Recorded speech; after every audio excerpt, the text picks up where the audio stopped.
DuPont Company of Wilmington, Delaware, makers of better things for better living through chemistry, presents the Cavalcade of America, starring Joan Bennett.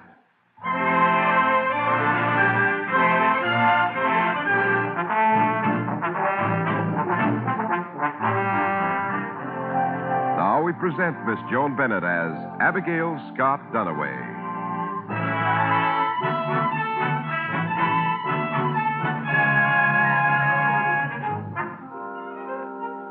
The seat of our DuPont Cavalcade play this evening is the Pacific Northwest, in the days when Oregon was still a pioneer state, where men were men and women were hardly ever suffragettes.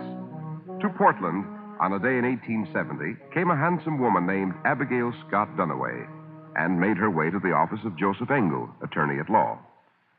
What can I do for you, Mrs. Duniway? Well, first, I think I'd better tell you something about myself, Mr. Engel. Well, I wish all my clients would volunteer to do that. Saves a lot of time. Well, my home is in Albany. The Albany here in Oregon. Oh? Your husband in the lumber business up there? He was the superintendent of the mill. Then he had a serious accident. Oh? Became a chronic invalid. Oh, I'm sorry to hear that. It's been very difficult for him. He'd always been an active man, and... Yes, I know how it is. But luckily, I'd been self-supporting before my marriage, and I was able to go back to teaching. I suppose I should have known then that there'd be trouble. What kind of trouble? Well, it seemed that the legislature had passed a bill to the effect that women teachers should be paid about half a salary paid to men for the same work. Did you know that, Mr. Engel? I hadn't been aware of it, no. I can also tell you it isn't enough to support a family. How did you manage? Well, I took in sewing at first, and then opened a small millinery shop. Well, I admire your enterprise. Oh, it wasn't easy, Mr. Engel. As you know, a married woman can't own property or make contracts in her own name, and well, my husband's financial status was... Yes, of course, I see what you mean. Well, one way and another, I did manage to overcome the legal difficulties, and the income from the shop was sufficient for our needs. Mm-hmm. Then suddenly, without any warning, my creditors called in their notes. Well, did they give any reason? They claim that under the law, a woman cannot sue for services, and therefore I'm a poor risk. Surely they must be mistaken. Well, Mrs. Duniway, I sympathize with your plight. But I must tell you that you have no cause for action whatsoever. That's the law. What kind of a law is it that deprives a human being of the fruits of his own labor? An unjust law, I agree. But the only remedy is to change the law. Then why doesn't somebody change it? Because, Mrs. Duniway, laws are made by men. If women voted, the laws would treat women better. Trouble is, women don't seem to want to vote. Who says women don't want to vote? Oh, hello, my dear. Mrs. Duniway, my wife. How do you do? I'm sorry to interrupt, but I have some shopping to do, and, well, you know how it is. Oh, that's quite all right, Mrs. Engel. Yes, well, how much is it this time, Dorothy? $15. Oh, my. And I thought it was the most stylish hat in town till I saw the one you're wearing, Mrs. Duniway. Thank you. Mrs. Duniway's in the millinery business, my dear. Oh, your husband tells me I can no longer remain in business. Well, why in heaven's name? It's quite complicated. But the real reason seems to be that I am a woman. Well, when we women get the vote, Mrs. Duniway, things will be different. Your husband says women don't want to vote. Oh, Pooh, he's always saying that. You'd think he never heard of the women's suffrage movement. Oh, those old battle axes back east. If Horace Greeley hadn't been henpecked into giving them newspaper space, nobody would have ever heard of them. Wait a minute. Newspaper space. What's that? How much does it cost to start a newspaper, Mr. Engel? Oh, you can buy a second-hand printing press for about $50. But it's not what it costs to start a paper. It's what it costs to keep it going. I thought the advertisers took care of that. Well, no merchant would dare advertise in a suffrage paper if that's what you had in mind. Well, why not? Women do most of the household buying, don't they? Just the same, they won't pay good money for suffrage propaganda. Why, there isn't even a suffrage movement in the state. Yes, there is, Mr. Engel. Where? Right here in this room. I just started it. Good. You can count me in, too, Mrs. Duniway. I'll be your charter member.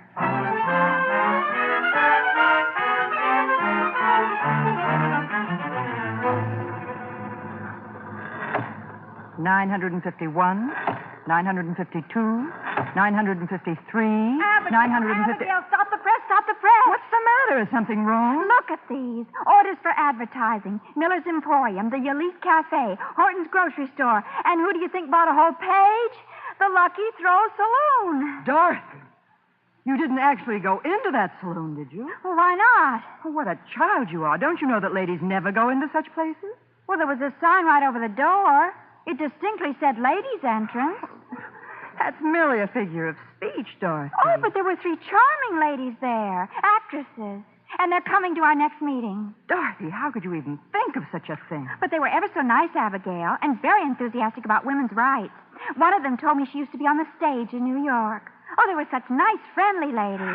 Quite intelligent. Never mind. Help me with the press, will you? We'll have to set up an extra page to accommodate all this advertising. Isn't it thrilling, Abigail? Our 3rd issue, and we've already got a circulation of more than 1,000. Oh, we really should have rented a bigger hall for our meeting tomorrow night. We'll see, Dorothy. I hope and pray that you're right.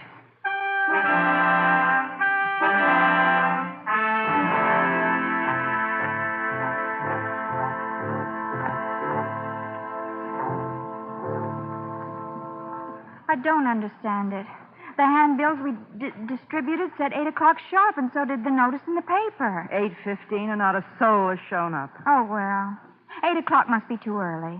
Most of the women have to wash the supper dishes and put the children to bed. They'll be along a little later. I don't think so. But Adelaide McKay promised me definitely, and so did Lois Kinsey. Lois was going to bring her mother and sister who were visiting in town. Did they say whether they had asked the permission of their lords and masters? Their husbands? Well, why should they object? I don't know why, but some of them do. Oh, here come some people now. I knew they'd start arriving. Is this where the meeting for suffering womanhood's supposed to be held? Yes, the meeting will start in a few moments. Won't you come in, ladies? You too, gentlemen. Take these seats up front. Thank you. Men welcome here. We welcome anyone who is interested in the question of equal rights for women.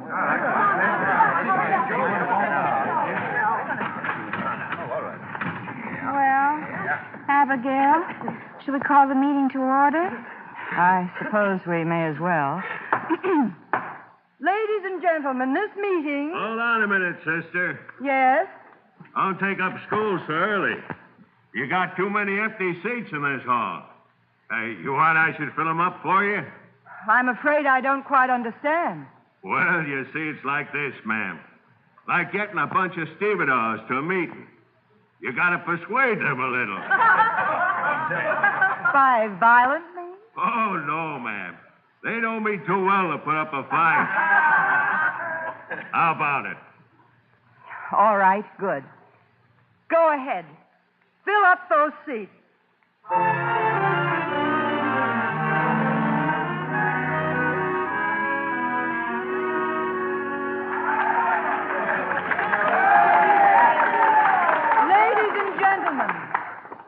This meeting has been called to announce the formation of a new crusade, the Equal Rights Society of the Northwest.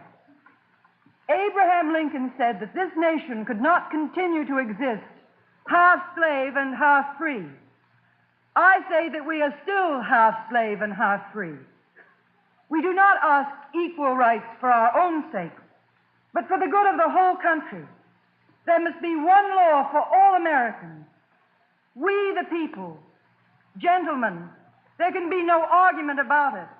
Women are people. You said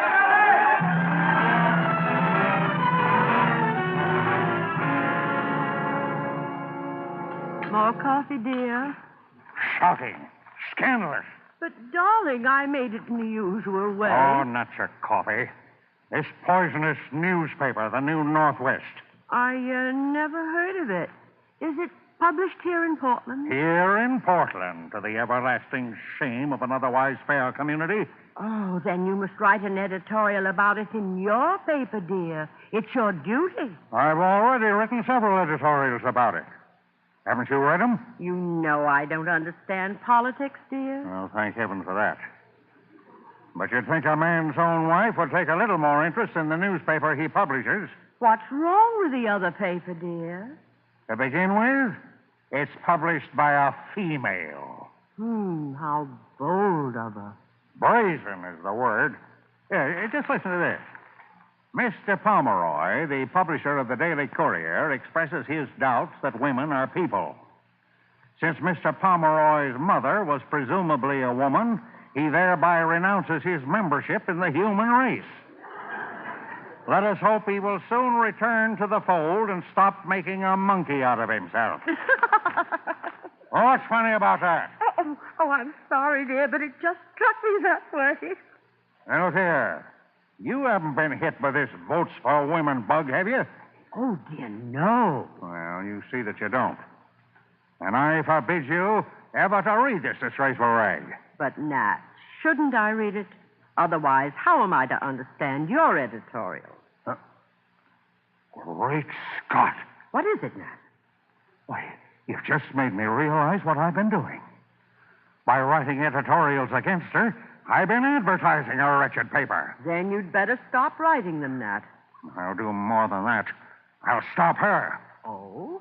How? Don't worry, you wouldn't understand. You're a woman.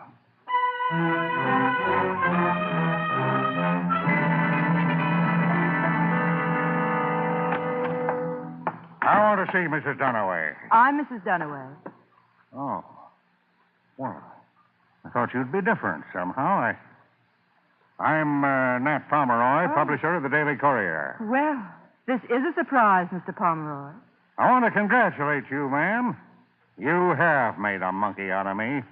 Well, I hope you didn't take personal affront at that editorial, Mr. Pomeroy. Not your editorials that affront me. You're cutting into my circulation. Oh, I admit that. Surely this city is big enough to support 2 newspapers. Well, it isn't. I've come here to make you an offer. How about combining your paper with mine? That's a very flattering offer, Mr. Pomeroy. You'll continue my editorial policy, of course. Well, there are certain features I'd like to keep. That woman's page, for instance, and the recipes and so on. But my whole purpose in starting the paper is to advance the cause of women's suffrage. Women's suffrage isn't news, it's propaganda. It's news to the women of this city, Mr. Pomeroy. Look at this stack of letters. Just one day's correspondence from women who never dreamed of the possibility of equal rights. Old maids, cranks, crackpots, every one of them, I'll wager. Well, let me read you one that just came this morning. Yeah. Dear Mrs. Dunaway, I am married to one of the most successful men in this community. I have 3 beautiful children and a lovely home. I should be happy. But there has always been something missing in my life, and your paper has made me realize what it is. I am not free. So I have decided, against my husband's wishes, to join you in the fight for equal rights. Yeah. That letter, Mr. Pomeroy, is from your wife. What? I don't believe it. See for yourself. Well, she certainly had me fooled. But I still say you're wrong, and you'll never win. Oh? Why are you so sure of that? Now, look. You're an educated woman, Mrs. Dunaway. You overestimate both the mentality and the enterprise of the average woman. No, I don't, Mr. Pomeroy. At least half of the women are dolls, the rest are grudges, and we're all fools. Which category do you put yourself into, Mrs. Dunaway? I am no doll, Mr. Pomeroy, as you will discover if you continue to oppose me. Then you refuse my offer. I will not be bought off. All right. I'll have to find other means. Is that a threat, Mr. Pomeroy? No, Mrs. Dunaway. It's a promise.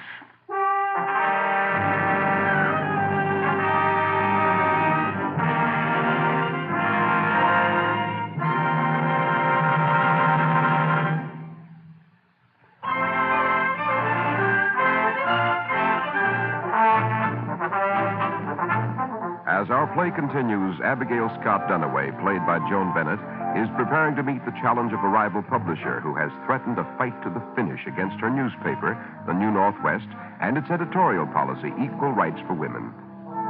As our scene opens, Abigail is talking to a distinguished visitor who has come to Portland at her invitation, Susan B. Anthony, the famous leader of women's suffrage. And here, Miss Anthony, is the latest editorial by Mr. Pomeroy. Well, let me see it. Half the women are dolls, the rest are grudges, and we are all fools. So says that self-styled champion of female rights, Abigail Dunaway.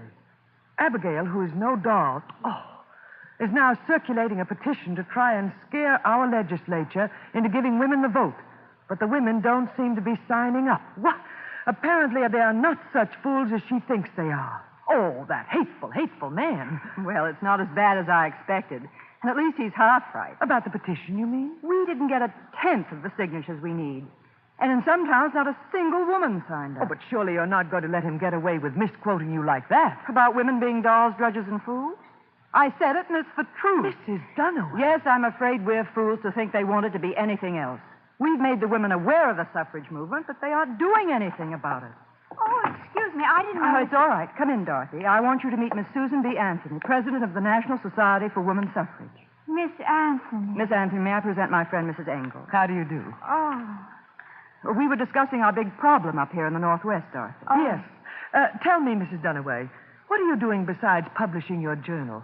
Well, we have the Equal Rights Society here in Portland and several branches elsewhere in the state. Oh, you talk as if it were a sewing circle. Have you organized any hunger strikes? Hunger strikes? In the jails, I mean. Surely some of your ladies have been arrested. Why, no. Why should they? Every great cause must have martyrs, Mrs. Dunaway. And suffrage is a great cause. But surely the appeal to reason is... You can't get the following you need by appeals to reason. You must stir the women up to a pitch of rebellion. But we need women who are statesmen, not rebels. We must be resolute, but in a manner to enlist confidence and command respect. I see. May I ask how many recruits you've gained by this method? Very few. Am I correct? But we're only beginning. Mm-hmm. And you've done quite well. I must say I admire your newspaper. You have an amazing grasp of the principles of the suffrage movement. I note, however, that you seem to have overlooked the question of temperance. May I ask why? Because one of the reasons men are afraid to give us the vote is the fear that we'll vote in a prohibition law. Oh, there are a great many men in the temperance movement, too. You'd be very foolish not to enlist their support. In fact, it's my opinion that you can't win without it. Oh, I do respect your opinion, of course, Miss Anthony. Good. And now you'll be happy to learn that I've decided to grant you a charter in our national organization. And don't count too heavily upon the printed word. Go out and stir up the multitudes. Go to towns and villages, to the grassroots of this great territory. And don't relent until every man, woman, and child has heard our message.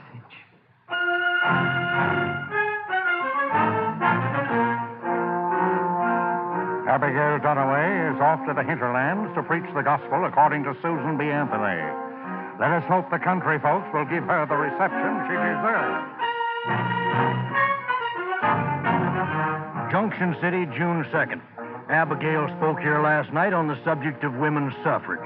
The church and town hall closed their doors to her, so she was obliged to speak in a barn. The female sex was represented by a few cows who seemed to enjoy the whole proceeding. Soda Bill, July 13th. Abigail Dunaway has done it again. Unable to hire a hall, she delivered her speech in the back room of Moriarty's saloon. Abigail's next stop is Jacksonville, a real Oregon mining community where men are still men. She had better watch out.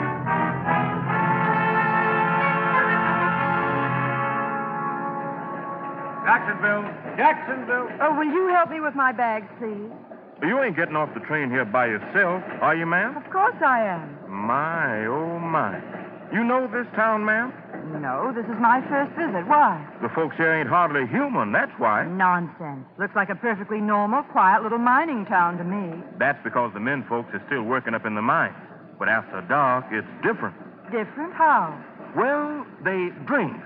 They shoot each other up. Lynchings and burnings and I don't know what all. I'm sure that doesn't happen every day. Maybe not. But how do you know today ain't the day?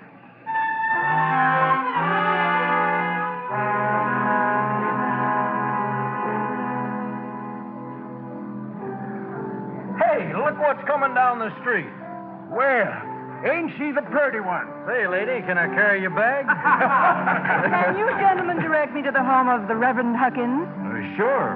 Want me to take you there? Just down the street, lady. The first white house with the fence. Thank you. That's all right. Thank God.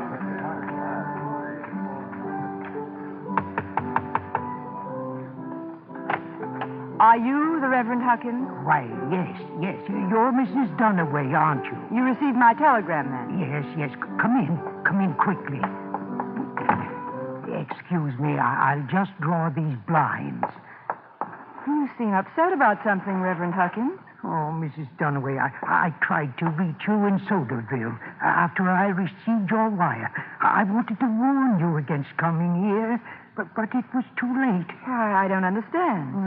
This is a strange community in many ways, Mrs. Dunaway.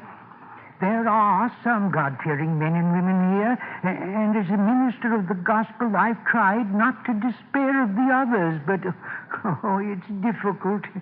Difficult. One must expect a certain amount of rough behavior in a raw pioneer community, Reverend Huckins. I've spoken in many such towns, and I assure you I was received everywhere with the greatest respect. Jacksonville is different, Mrs. Dunaway. You simply have to take my word for it. I'm not afraid, Reverend Huckins. But if my presence here embarrasses you... Oh, no. Now, there's only one hotel, and it's out of the question. You'll be safer here than anywhere else. Oh, but I strongly urge you to take the next train back to Soderville. Oh, thank you for your concern, Reverend Huckins, but I came here to speak for the suffrage movement, and I will not leave until I have done so.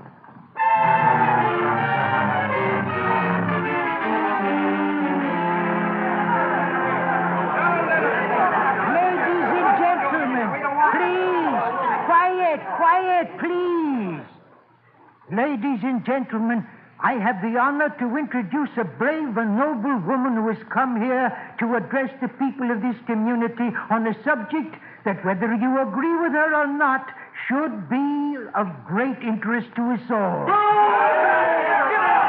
Now, I've heard rumors that a group of citizens are planning a demonstration of some sort here this evening.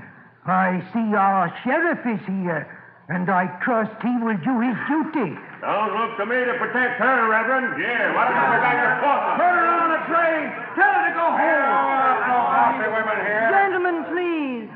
I've come a long way and suffered many hardships just for this opportunity to speak a few words to you. I'm not going to try to force my opinions on you. You're darn right you're not. Okay, boys, let her have it. No, stop, please, no. Mrs. Dunaway, come with me quickly. I have a carriage waiting in the alley. I will not run away. I will not. Listen to me. You call yourselves men. Look at your handiwork. A woman dripping with filth and rotten eggs. You oppose women's rights in the name of chivalry. And this is what your chivalry amounts to. To humiliate, to hurt, to keep at all costs your tawdry little masters. Women of Jacksonville, take a good look at me. I am the symbol of the degradation of womanhood under the law. What they have done to me here tonight, they do to you 1,000-fold each day in the form of injustice and tyranny. Women of Jacksonville, fight to end this blight on our democracy.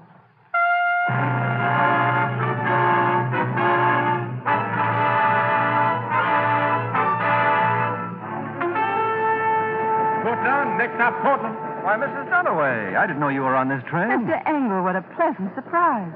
I suppose you've heard of my reception by the gentlemen of Jacksonville. Oh, yes, indeed. The whole state is up in arms about it.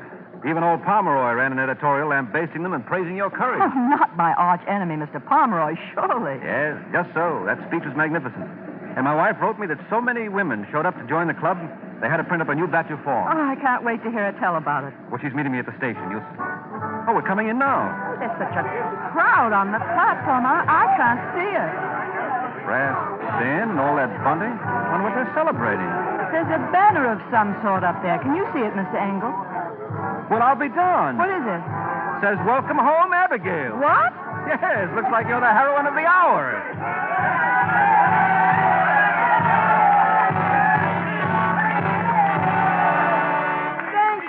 Thank you so much.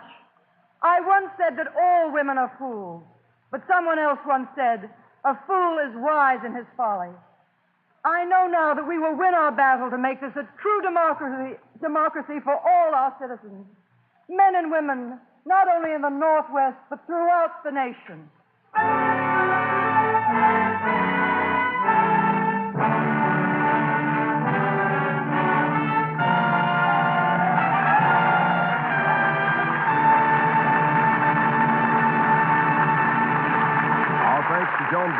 Cavalcade players for tonight's story. Ladies and gentlemen, the month of April has been set aside as Cancer Control Month. Guard your family against cancer by joining the 1951 Cancer Crusade. Mail your contribution to Cancer, care of your local post office.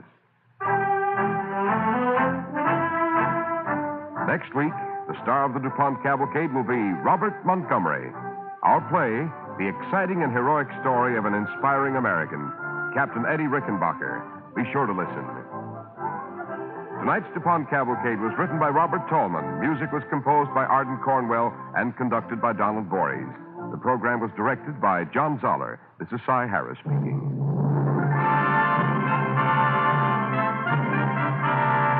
Don't forget next week, Robert Montgomery in The Raft.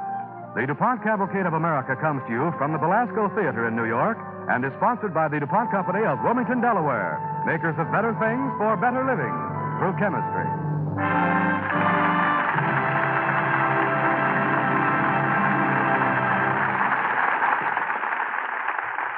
Laughter reigns and Baby Snooks is queen. Hear her on NBC.